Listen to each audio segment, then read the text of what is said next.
जैसी की वैसी कथा मैं आपके सामने रख रहा हूं। हो सकता है कि आपको भी दिल को छू जाए। कथा कुछ इस प्रकार है कि एक एडवोकेट अपने ऑफिस में बैठे हैं और उसी वक्त उनके ऑफिस में एक गांव का सीधा साधा इंसान जो धोती पहने हुए ऊपर से बंडी है, उग्र चेहरा है और उनके ऑफिस में आ जाता है। हाथ में एक थैला है। वकील उनकी तरफ देखते हैं और उन्हें बैठने का इशारा करते हैं। वो बैठते ही तार से बोलता है कि मुझे मेरे भाई की सभी स्टेट पे स्टे लाना है। ये रहे उसके पूरे कागजात। कागजात एडवोकेट जी पूरे देखते हैं। थोड़ा उसके ऊपर सोचने के बाद उनसे कहते हैं कि आप एक काम कीजिए, एक 2-4 दिन के बाद आइए, मैं जरा एक कागजात देख लेता हूं और उसके बाद मैं आपको आगे क्या कार्रवाई कर सकते हैं उसके बारे में आपको जानकारी देता हूं। उसने ठीक है कह के वो इंसान वहां से ताड़ ताड़ करके निकल जाता है। ठीक 4 दिन के बाद वो फिर से आता है। वकील उसकी तरफ देखते हुए इशारों से उसको बैठने के लिए कहते हैं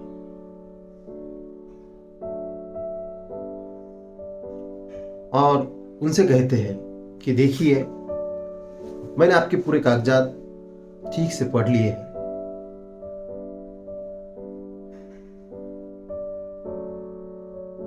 इसमें आपको कहना है कि आपके पूरे भाई की स्टेट पे आपको स्टे लाना है।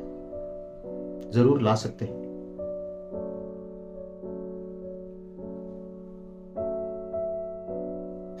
लेकिन जरा विस्तार से आप बताइए। फिर वो पूरा विस्तार से बताता है। बोलता है कि मैंने मेरे भाई के लिए बहुत सारे उसके पढ़ाई कंप्लीट करने के लिए काम किए। बचपन में ही हमारे माँ बाप गुजर गए। परिवार की पूरी जिम्मेदारी मेरे ऊपर आ गई। मैं सबसे घर में बड़ा था। मेरे से छोटा मेरा भाई था, उससे छोटी एक बहन थी। पूरे परिवार की जिम्मेदारी मेरे वो कंधे पे थी। तो मैं 9वीं क्लास में था तब मैंने स्कूल छोड़ दी और फैसला किया कि भाई को आगे पढ़ाया जाए। उसकी पढ़ाई के लिए मैंने लोगों के खेतों में काम करना चालू किया। उसको तालुके के गांव में पढ़ने के लिए भेजा, वहां पे हॉस्टल पे रखा। उसके पूरे फीस और उसका खर्चा उठाया और ये करते हुए जब भी गांव में कुछ घटना होती थी, कुछ त्योहार होता था, तो उसके लिए मैं खाना लेके जाता था। साइकिल पे जाता था। 25-25 किलोमीटर हमारे यहाँ से दूर है तालुके का गाँव। मैं वहां तक जाता था और उसके लिए खाना लेके जाता था।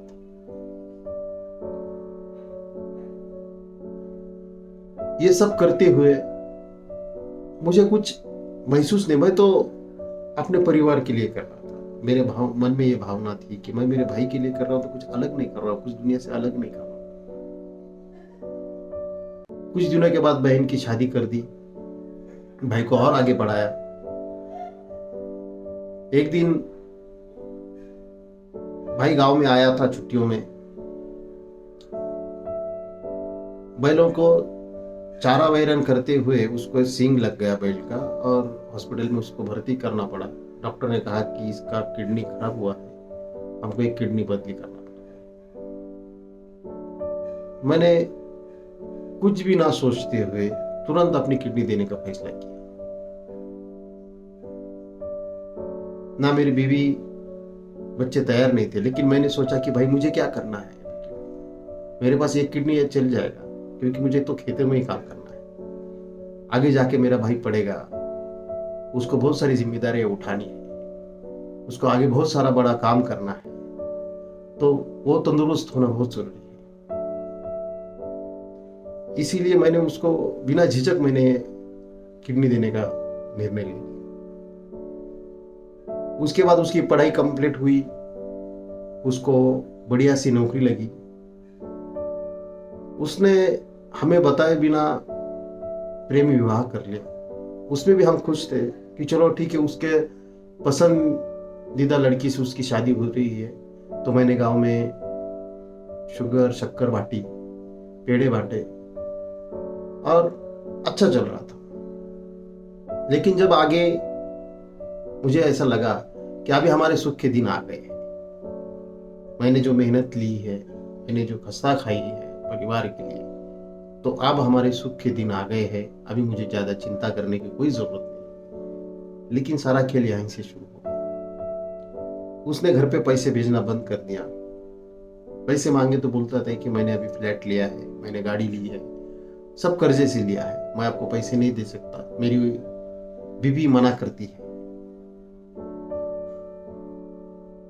तो मैं तिल मिला उठा कि मैंने वो सोचा कि ये क्या कर रहा हूं, क्यों कर रहा हूं, ये क्या हो रहा है मेरे साथ। मैंने तो पूरी जिंदगी दांव पे लगा दी अपने भाई के लिए, लेकिन ये मेरे साथ क्या हो रहा है। और इसीलिए मैंने फैसला किया कि उसकी पूरी जायदाद पे मुझे स्टे लाना है, और इसके लिए मैं आपके पास आया। ये पूरी कहानी सुनने के बाद एडवोकेट ने उनको जवाब दिया, बोले देखो, मैंने आपकी पूरी कहानी भी सुन ली, आपकी विवंचना भी मैं समझता हूं,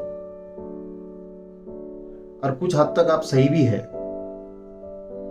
मगर आपको मैं एक सलाह देना चाहता हूं। देखो, अगर आपको समझती है, पटती है, तो हम उसके पूरे जायदाद के ऊपर स्टे लाने की कोशिश करेंगे और लाएंगे भी। समय लगेगा मगर लाएंगे।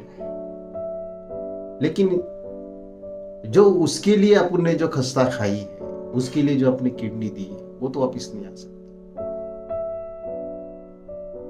आपने जो उसके लिए प्यार निशार कर दिया था, वो वापिस नहीं आएगा। और ये सब करने में आपका समय जाएगा, आपका पैसा जाएगा, और आपको अलग से मनस्ताप होगा, वो अलग। तो ये आपकी खुशी के लिए मैं आपको बताता हूं कि विचार टाल दीजिए, क्योंकि वो नालायक निकला, वो निकम्मा निकला, वो बेईमान निकला। तो आप भी उसी राह पे मत चलिए, आप अलग राह पे चलिए। आप गुस्सा थूक दीजिए और अपने गुस्से को परिवर्तित कीजिए आपके अच्छे कामों के लिए, आपके परिवार की तरफ ख्याल दीजिए। देखो, अगर आपको मेरी बात पटती है तो हम आगे जाएंगे, और आप सोच के मुझे फिर से बताना। उसने एडवोकेट की तरफ देखा और कुछ भी ना बोलते हुए अपना थैला उठा और आए पैर वापिस चला गया। उसके बाद वो नहीं दिखा। लेकिन 6 साल के बाद फिर एडवोकेट अपने ऑफिस में बैठे हुए थे, और वो इंसान फिर से आ गया। इस वक्त उसके हाथ में थैला नहीं था, उसके हाथ में एक पेड़े का बॉक्स था। मेरे सामने आती वो पेड़े का बॉक्स रखा,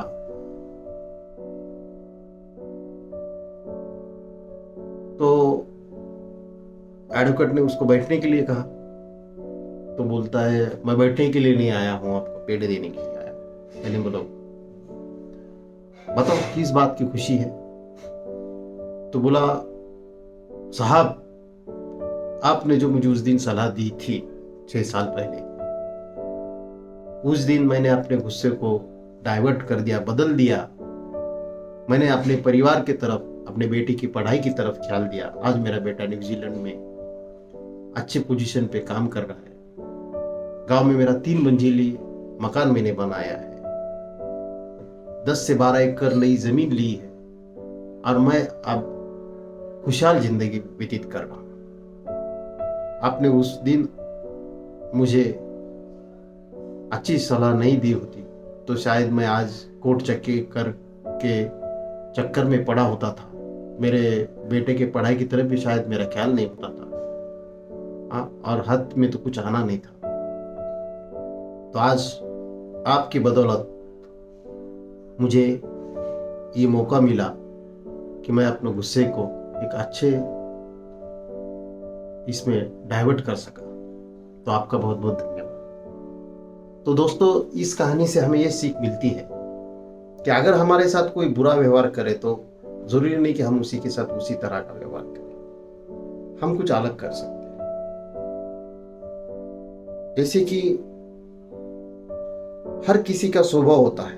उसका स्वभाव था धोखा देना। उसके कर्म उसके साथ जाएंगे, हमारे कर्म हमारे साथ जाएंगे। इसलिए हमारे अच्छे कर्म कभी भी छोड़ने नहीं चाहिए। निश्चित ही उसका अच्छा फल मिलता है। लेकिन कभी कभी हो जाता है कि हमें गुस्सा आ जाता है और हम भी सोचते हैं कि चलो हम इसी तरह से उसका बदला लेंगे, जिस तरह से वो उसने हमारे साथ व्यवहार किया उसी तरह से हम उसके साथ व्यवहार करेंगे। तो इसमें नुकसान हमारा भी होता है। तो कभी भी अपने को अगर गुस्सा आता है तो एक बार सोचो कि सही में अगर मैं इसको रिएक्ट करूंगा तो क्या मेरा फायदा होगा या नुकसान होगा। धन्यवाद, आपने ये कहानी सुनी और इसमें से जरूर आपको कुछ सीख मिली होगी। ऐसी अच्छी कहानियों के लिए हमारे चैनल को सब्सक्राइब कीजिए। आपका बहुत बहुत धन्यवाद। जय हिंद।